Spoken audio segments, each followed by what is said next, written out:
दोस्तों, आज काले कानून का विरोध पूरा संसद भवन कर रहा था। संसद भवन में जिस कानून को बीजेपी सरकार लेकर आई है, उस कानून को पूरा विपक्ष का दल जो है वो कहता है कि ये काला कानून है।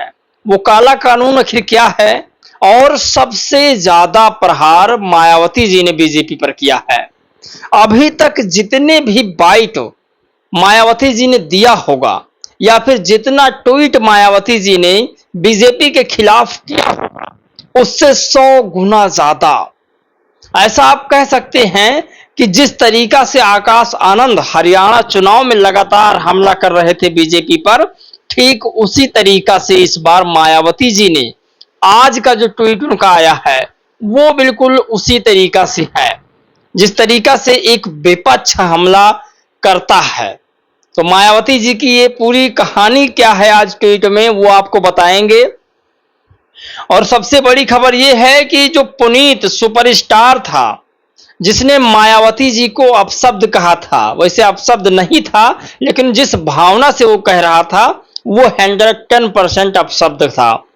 अब वो जहां मिलता है पब्लिक को वहीं उसकी पिटाई होती है और हर एक जिले में उसके खिलाफ एफआईआर हो रहा है। बहुजन समाज पार्टी गाजियाबाद में एफआईआर करवा चुकी है, उसकी जो यूनिट है वो एफआईआर करवा चुकी है, तो इसके बारे में भी बताएंगे।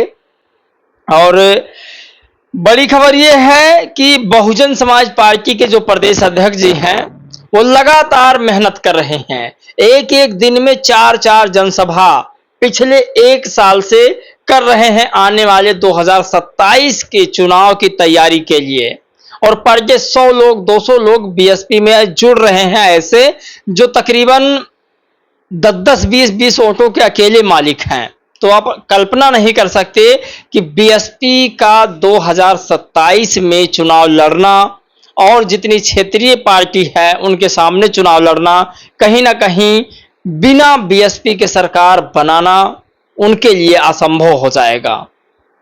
ये आपके लिए जानना बहुत जरूरी है कि बीएसपी इस बार कुछ अलग प्रयास कर रही है। जैसे मायावती जी ने आज बीजेपी के सबसे वरिष्ठ नेता अमित शाह और नरेंद्र मोदी जी का विरोध किया है। पहले ऐसा कभी ट्वीट बहन जी ने नहीं किया। और जो समाजवादी पार्टी, कांग्रेस पार्टी और भी तमाम क्षेत्रीय पार्टी के जो समर्थक कहते हैं कि मायावती जी ईडी और इनकम टैक्स से डर की वजह से बीजेपी पर हमला नहीं करती हैं, राजनीतिक हमला नहीं करती हैं, बोलती नहीं हैं, आज उनके लिए सुनना बहुत जरूरी है। आपको बता दें दोस्तों कि मायावती जी का ये रौद्र रूप काबिल तारीफ है, इसलिए कि मायावती जी ना किसी से डरती हैं और ना ही कभी डरेंगी, ये उन्होंने साबित कर दिया है। इसलिए मायावती जी लिखती हैं कि केंद्र सरकार द्वारा कल संसद में भारी हंगामे के बीच लाया गया 130वां संविधान संशोधन बिल देश में पिछले कुछ वर्षों से चल रहे राजनीतिक हालात में यह स्पष्ट लोकतंत्र को कमजोर करने वाला लगता है और इसका सत्ताधारी पार्टियां अपने अपने लाभ, स्वार्थ व द्वेष में ज्यादातर इसका दुरुपयोग ही करेंगी, ऐसी जनता को आशंका है। अतः इस बिल से हमारी पार्टी कतई भी सहमत नहीं है। सरकार इस देश के लोकतंत्र एवं संविधान के पुनर्विचार करे तो वह उचित होगा। मायावती जी ने स्पष्ट कह दिया है कि जो आप बिल लेकर आ रहे हो उस बिल का विरोध बहुजन समाज पार्टी करती है, इस बिल का समर्थन नहीं करती। मायावती जी ने कई बीजेपी के बिलों का समर्थन किया है, जो बीजेपी बिल लेकर आई है संसद भवन में उसका समर्थन किया है। जो जनता के हित में होता है मायावती जी उस पर एग्री हो जाती हैं। जो जनता के खिलाफ होता है, जो नेताओं के खिलाफ होता है, मायावती जी कभी भी उस पर एग्री नहीं होती हैं। आप ऐसे अनुमान लगा सकते हैं कि जो मायावती जी हैं वो सभी धर्मों का सम्मान करती हैं, किसी धर्म के आगे वो मत्था टेकने नहीं जाती हैं। यानी सभी धर्मों का सम्मान है लेकिन मैं अपना विचारधारा किसी के आगे सरेंडर नहीं कर सकता हूं, ये मायावती जी के आदेश हैं। तो मायावती जी ने ये खबर जब आज पोस्ट की है तब बहुत सारे लोग असमंजस में पड़ गए कि बहन जी कभी ऐसी ट्वीट नहीं करती, आज पहली दफा ऐसी ट्वीट कर रही हैं। तो असमंजस में पड़ना उनके लिए लाजमी है। आखिरकार ये क्या है काला कानून, और इस पर विस्तार से बातचीत भी हम आपको करके बताएंगे। ये काला कानून आखिर है क्या, है ना? इस काले कानून का इतना विरोध क्यों हो रहा है? दरअसल संसद भवन में बीजेपी सरकार ने एक मुद्दा उठाया है कि जो व्यक्ति 30 दिन से ज्यादा जेल में रहेगा उस व्यक्ति की कुर्सी छीन ली जाएगी। जैसे अभी केंद्र में बीजेपी सरकार है और बीजेपी सरकार में तमाम मंत्रियों के ऊपर मुकदमे दर्ज हैं, तो उनको तो जेल अंदर जाना नहीं है।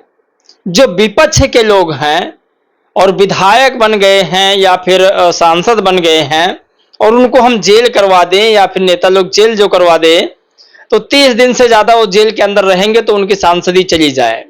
मायावती जी ने कहा यह सबसे गड़बड़ कानून है, यानी कि सबसे घटिया कानून। 130वां संशोधन संविधान में हुआ है, अब जो नया संविधान आएगा उसमें वो 130वां संशोधन बिल जरूर ऐड होगा। तो मायावती जी ने कहा कि ऐसे में तो जो सत्ता में रहेगा उसकी तो बोलबाला रहेगा, जो विपक्ष में रहेगा उसके लिए तो बिल्कुल नुकसान ही है इस कानून से, इस बिल से। आप इस पर कितना राय दे सकते हैं, आप बताइएगा जरूर। और मायावती जी के इस फैसले से आज बहुत सारे विपक्षी भी खुश हैं कि मायावती जी बोलती हैं तो किसी की सुनती नहीं है। अब आपको बता दें कि मायावती जी पर जिसने अपशब्द का प्रयोग किया था, मायावती जी को बार बार जो अम्मा अम्मा कर रहा था, मम्मी मम्मी, उसके खिलाफ क्या हुआ? गाजियाबाद में बसपा यूनिट ने एफआईआर करवाया और जिस जिले में उस पुनीत सुपरस्टार को देखा जा रहा है उसके ऊपर पिटाई लोग कर रहे हैं। सुपरस्टार पुनीत अब जहां जा रहा है वहां पीटा जा रहा है क्योंकि उसने बीएसपी सुप्रीमो मायावती जी के ऊपर अभद्र टिप्पणी किया था। आप कल्पना नहीं कर सकते, मायावती जी किसी के ऊपर अभद्र टिप्पणी नहीं करती हैं, चाहे सत्ता में हो या ना हो। किसी से मनभेद नहीं करती हैं। राजनीतिक मतभेद वो बहुत कर लेती हैं, राजनीतिक मतभेद कुछ भी हो जाए, लेकिन मनभेद यानी किसी के प्रति अपने मन में गलत भावनाएं नहीं रखती हैं। तो उनका विरोध करना मतलब एक बहुजनों के देवी का विरोध करना हुआ। क्या हुआ है आपको बताएंगे। तस्वीर आप देखिए, ये दोनों तस्वीर। आपको बता दें कि रामधन चौटाला बहुजन समाज पार्टी के जिला अध्यक्ष हैं। ये लिखते हैं, बहुजन समाज पार्टी अध्यक्ष बहन कुमारी मायावती जी पर अभद्र टिप्पणी करने वाले पुनीत सुपरस्टार पर मुकदमा दर्ज।